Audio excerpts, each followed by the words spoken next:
Happy Thursday, everybody. I pray all is well. My name is Michael Gibson, and I'm talking about my favorite subject of why I go to church. And I'm calling this The World Needs Me.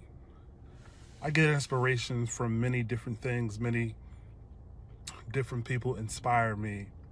And I need a dose of inspiration every now and again, because it just is a good thing to be inspired by others. And the reason why I'm calling this The World Needs You and The World Needs Me, I was listening to my brother-in-law teaching today, and it talked about we are the light of the world. And it talked about Matthew 5:16, let your light so shine before all men that they may see your good works and glorify your Father which is in heaven. And he also went over one of my favorite passages that says, if this gospel be hid, it's hid to them that are lost. And the God of this world has blinded the minds of them. And it is our job to be the glorious light, because we're made in God's image and his likeness. I think I'm still here. Sorry, I had an important phone call to take, but if this gospel is hid, it's hid to them that are lost. And when I see in light what happened, a few days ago, we had a young man whose life was tragically ended due to an act of violence. If you don't understand that this life is fleeting, what's up, JR? That this life is short, you won't do what you need to broadcast your light. So the world needs me and the world needs you, because darkness is simply the absence of light. I'm going to say that again. Darkness is simply the absence of light.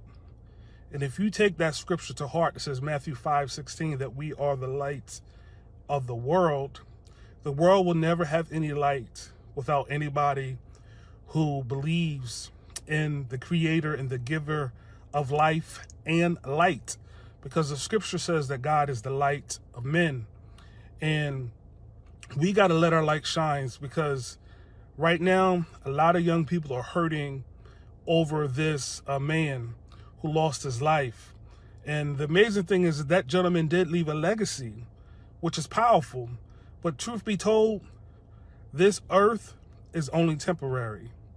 But who you spend your lifetime with is an eternity. So whether it's 33 years or 100 years you on this planet, that is such a small snippet when it comes to eternity. And I don't want any of my friends, I don't want any of my loved ones, anybody that I know. Good morning, Miss Brown. I don't want anybody to leave here without knowing if they're going to spend eternity with the Father. I don't want anybody to do that. So you need me, because there needs to be people that are willing to be a light, shed the light, spread the light, because he got up. I don't care what anybody says, he got up. You don't have to believe me, but when you close your eyes, you're going to find out that there is somebody that's going to basically send some judgment your way. Whether you like it or not, you're going to decide if you're going to spend your life with the Father or you're going to be eternally separated. And I don't know what that feels like. I don't want to know what that feels like. But I know when Jesus' Father turned his back on him, my man cried and said, why have thou forsaken me? And I don't want that moment to happen to anybody.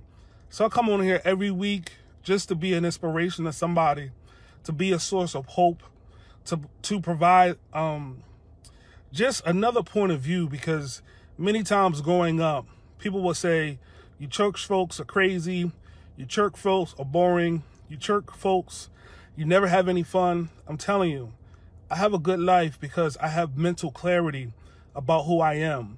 Going to church has provided me the resources to understand truly who I am. When you are a child in life, many times your parents can project their hopes and aspirations for you on your life. Your parents will project that. or your grandparents or your aunt or your uncle will say, this is what you should be, because they never were able to achieve that. Or maybe you're the first person in the family to have the opportunity to get out and do something with your life, and it's not what you wanted to do. For instance, maybe you like working with your hands, you don't want to go to college, but because you have the opportunity to go to college instead of a trade school, you go to that college and that university, you get a job, and you're miserable. Going to church and reading this word, and like I said, when I say going to church, I'm talking about diving in this word. We are the church. The building you go to is just the building you go to. It's a place where you fellowship. But reading the word, I've been able to see that there is a light in me that's worth sharing, that there is something in me that I can do and provide to this world that no one else can do and or provide the way that I can do it. And when you understand that you are valuable, that you are truly valuable, that you truly are unique, this world needs your uniqueness. This world needs your value. But here's the thing. You must be willing to expose yourself. You must be willing to expose yourself. And let me explain what I mean by that. If you went to, like in Delaware, we have a flea market. And that flea market, there's goods and services on that table. But if those goods and services are covered up with a blanket, you never know what's underneath the blanket. No one is willing to purchase something that's underneath a blanket when they go to a table and they see all the goods that are out laid on that table, and they understand that, okay, I might want that. I might like this. I'm willing to pay this for it. Many of us got gifts, talents that we hide underneath that tablecloth, and you're wondering why you're not prospering. You're wondering why you're not happy. You're wondering why you're disappointed. It's because you're exposing, you're hiding your God-given talents. Stop hiding your God-given talents. Let your light shine before all men, that they may see your good works, and then they can glorify your Father. So you got a gift, you got a talent, you have something that you can do that no one else in this world can do like you can do it. I'm not saying that there's not other people in your lane. I'm not saying that there's not other people that are great at what they do, but no one can do it like you can do it. So that's why I say this world needs me, because no one can do it like I could do it. You can do it similar, but you can't do it like I can do it. So stop hiding your light. Just stop hiding your light. We got to have more light, because when I got in my news feed today, all I saw was people memorializing this young man. And all these people were downtrodden and saddened. But the great thing about that young man is that he exposed his light. He exposed his light, and he gave his gift to the world, and he allowed his gift to leave a legacy for his family. What are you doing to leave a legacy for your family? Are you using your gifts and talents to leave a legacy for your family? Or are you like the table with the tablecloth on top of it and no one knows what you have? If you keep your gifts hidden, no one will ever buy it. If you keep your gifts hidden, no one will ever purchase it. If you keep your gifts hidden, no one will ever know what you have to offer. If you keep your gifts hidden, you'll live a disgruntled life, because you'll see other people moving on with their life. You'll see other people being successful, and you'll think, I had that idea. I could have done that. I should have had that job. I should have had that opportunity. I should be in that position. But guess what? That person that's in that position, that person that has that job, that person that got that opportunity is because they spoke up. They were willing to allow somebody to see the greatness that they have. Don't hide your greatness, because this world needs you. This world needs me. We need each other. We truly are the lights of this world. This world needs more people doing what God has called them to do, and the world would be a better place. I honestly believe a lot of the disgruntledness that we have is because we are fighting this inner battle within ourselves. We are battling within ourselves because we are doing something that we thought was a good idea, but it wasn't a God idea. Or we're doing something that was our own idea and it wasn't a God idea. I'm going to say it again. We're doing something that was our own idea, but it wasn't a God idea. Many times we do what we like to do, and sometimes that is the easy path. We like to take the path of least resistance. But God is calling us not to take the easy path. He's just calling us to take the path that he told us. Because the path that God designs for you, there will be some pressure. There will be some adversity. Because some of the anointing, some of the oil that comes from the fruit, it must be pressed. It must be pressed. It must be bruised. It said, unless a seed fall into the ground and die, it'll never spring up. So some of this brokenness that we go through in life is vital. It's critical. It's important because the seed has to die and that outer part has to fall off so that the inner part can actually get planted. So you're going to need some adversity. You're going to go through some trials. You're going to go through some tribulations. All of that is so that patient can have its perfect work and that then you can be perfected. You can never be perfected without being tested. You can never be perfected without being tested. I don't know any product that is made in these United States of America that doesn't go through some type of testing, that doesn't have a quality procedure where they literally, when you buy a car, they take a car and they run into a wall over and over and over again. They are doing that to test it, to see if the frame can handle that crash at that mileage. They are running that car into the wall to see if that car can handle that crash at that mileage. They are actually taking a car, hitting at different angles, hitting it from the side, hitting it from the back, hitting it at an angle just to see if the car can withstand the crash. You will never be successful without any testing. You will never be successful without any testing. So if you're sitting in a lane where there are no tests, how do you know what you can withstand if you are being perfected? Because every company that I know in these United States of America that has a product, they test it. They try to actually find the weaknesses. They actually put it through all kind of things to see if there are any loopholes, if there are any back doors to get into these companies' software.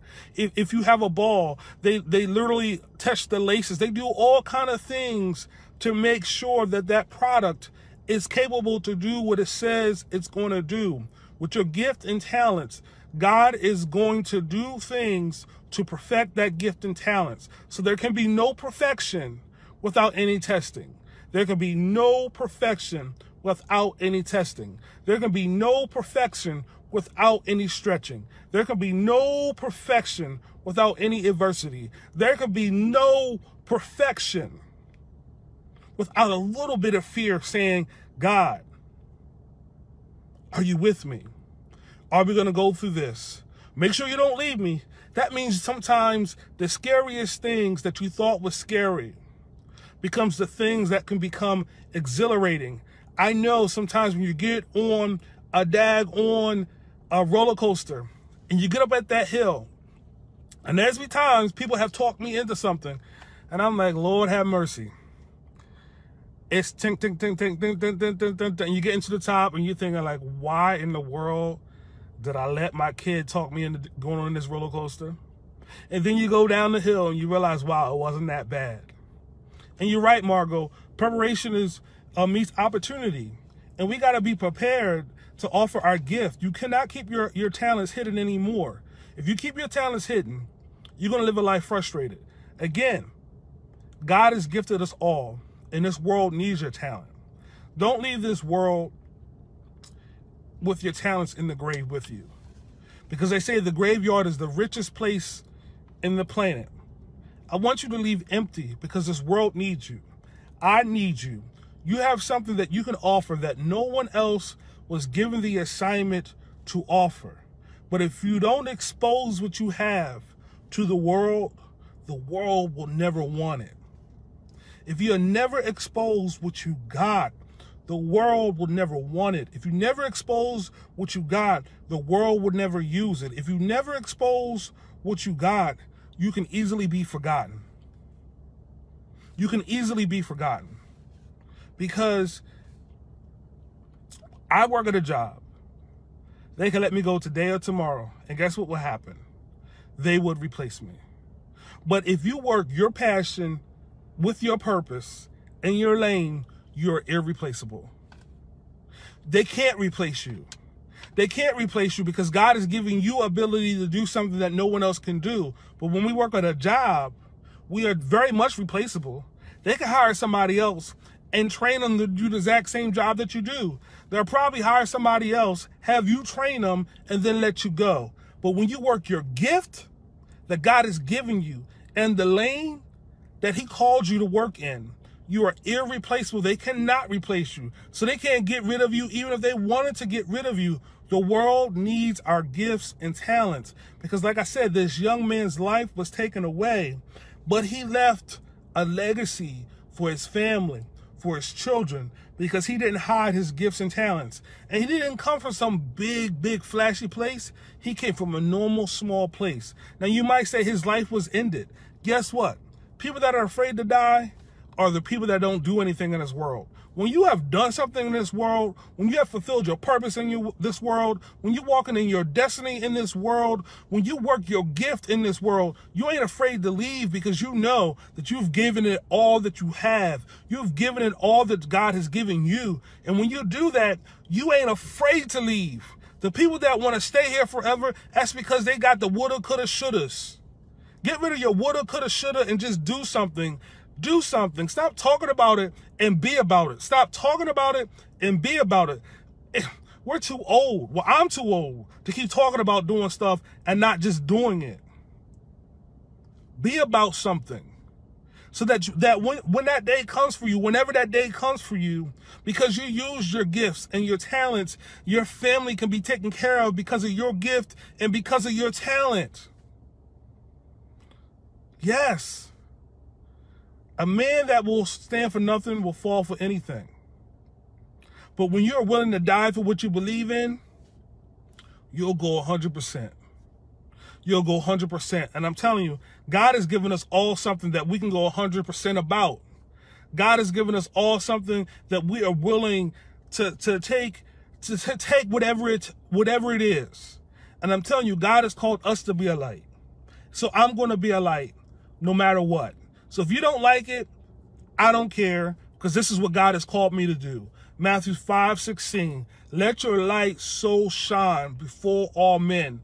And I'm telling you, darkness is just the absence of light. So if we want more light in this world, that we got to let our light shine. And one thing as a believer, we got to stop worrying about what the world is doing and do what God has told us to do. There is a grace that God will give us to work our gifts and talents. There is an anointing that God will put on you to work your gifts and talents. When you work your gift and talents, he will cause people to give unto your bosom. He will cause men to give unto your bosom. He will cause people to say, I don't know why I'm doing this, but I feel led to do this. Doors and opportunities will open up to you when you do the thing that God has called you to do. And the greatest problem, one of the greatest struggles that we'll ever have, is because we keep doing a good idea and not a God idea. But this world needs you to do the thing that God has called you to do, because no one else can perform it. So I need your gift. Your gift was designed to help me, because an apple tree never eats apples. Other people enjoy the fruit of the apple tree. I'm going to say that again. An apple tree never eats apples. Other people enjoy the fruit of the apple tree. So your gift is not to be consumed by you. Your gift is to be consumed by others. So stop being selfish. So this world needs me. This world needs you, Margot. This world needs you, Joe, if you're still on this live. This world needs you, Damon. This world needs all of us. We all got to work our gifts and stop working these good ideas. These good ideas are not God ideas. That's why they're not successful. That's why you keep having to try over and over and over again. Trust God's plan. Trust that he knows what he's doing. And like I said in the beginning, there is no perfection without testing. They crashed that car in the wall hundreds of times to make sure it's going to do what it said it's going to do. They crashed that car in the wall to make sure it can withstand the pressure. Make sure that it can withstand the hit and the blow. God is going to do the same thing for us. Before he sends us out, he's going to allow some adversity. He's going to allow some trials. He's going to allow some tribulations to come our way. Because Job was tested because God allowed it. Job was tested because God allowed it. It's easy to say that you love God when you have food in your refrigerator. You have both of your parents. You're fully employed. You have 2 vehicles. It's easy to say I love God then. But how about you lose a parent? How about you lose a job? How about you get evicted out your house? Do you love God then? I don't want that to happen to anybody. I'm just trying to keep it 100 with you. It's easy to love God when everything is smooth. So tests and adversity is going to come to prove you, to see if you really are going to stay and stand for God. But darkness is the absence of light. So be a light in this world. And one of the best ways to allow your light to shine is to work the gift and the talent that God has given you. Because no one else can do the thing that God has called you to do. Not like you. I'm not saying that God doesn't call other people to walk a similar path. But what you need, what you have, I need. And what I have, you need. We really need each other.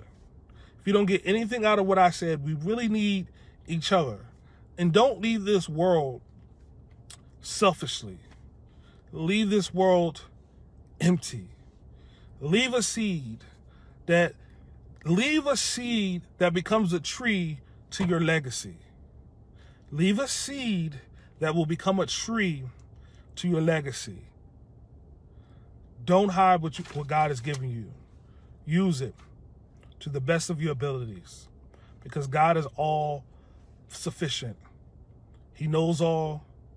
He's not going to do anything to cause any harm to come to you. I didn't say he's not going to apply pressure, but he won't allow any real harm to come to you. It's only designed to get the greatness out of you. Perfection happens when that thing is tested.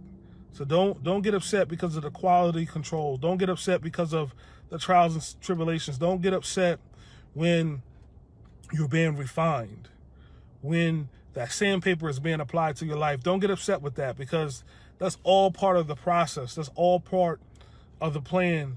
But I'm telling you, this world needs me. This world needs you, because the absence of light is darkness. So if this gospel be hid, is hid to them that are lost. So we must be the light in the world. And the best way I know to let my light shine is to do a God idea and not a good idea. This is Michael Gibson, and it's Why I Go to Church. Stay blessed. If this message has encouraged you, I would ask that you share it out. Have a great day.